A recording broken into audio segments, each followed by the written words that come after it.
We need to resolve the given rational fraction into partial fractions. So let's begin.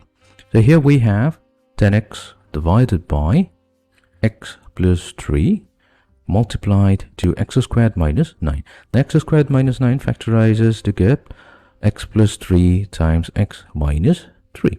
So that means this can be also expressed as 10x divided by x minus 3 multiplied to x plus 3 whole square. So what we'll do, we will consider 10x divided by x minus 3 times x plus 3 whole square. So this can be broken down into three partial fractions. That's because we have three factors in the denominator. We have x minus 3 and x plus 3 is repeating twice. Our first partial fraction will be a over x minus 3. Followed by the second partial fraction will be b over x plus 3. And the third partial fraction is going to be c over x plus 3 whole square. So we're going to label this as equation number 1. Now there's a method known as the cover-up method. So we can use the cover-up method to find out the value of some of the constants, not all of the constants, only the constants a and c. So what to do that, all we have to do is a value will be equals to, we'll take the original rational fraction, and in the original rational fraction we're going to cover up x minus 3. Because x minus 3 appears in the first partial fraction, we'll be left with x plus 3 whole squared in the denominator. What we have done here is we have covered up x minus 3, so we will equate it to 0. That means we will be using this value x equals to 3 and substitute this into a. So we will be getting 10 times 3 divided by 3 plus 3 whole squared. So 10 times 3, that's 30. 30 divided by 3 plus 3, so that's 6. We have 6 squared, which is 36.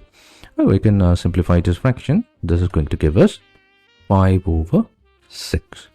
Then we can find out the value of c. So c will be equals to, we will take the original rational fraction, which is 10x over, and in the denominator we're going to only have x minus 3. Here we're going to cover up x plus 3 whole square, because that factor x plus 3 whole square appears in the third partial fraction. Now what we'll do, since we have considered x plus 3 whole squared and covered it up, so we're going to equate it to 0, and solving for x gives us the value negative 3.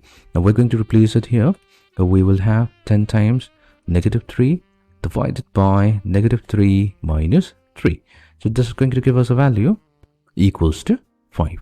Now why can't we use the cover-up method to find out the value of the constant b? Because the denominator of b is x plus 3. And if we cover that up in x plus 3 value in the original rational fraction, we'll be still left with 1 more x plus 3.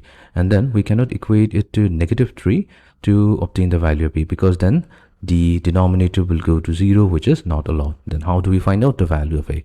For that, we're going to take the help of equation number 1. So we will use equation number 1, and we're going to multiply throughout with x minus 3 times x plus 3 whole squared, and that's going to give us 10x equals to x plus 3 whole squared multiplied to a plus x minus 3 times x plus 3 multiplied to b.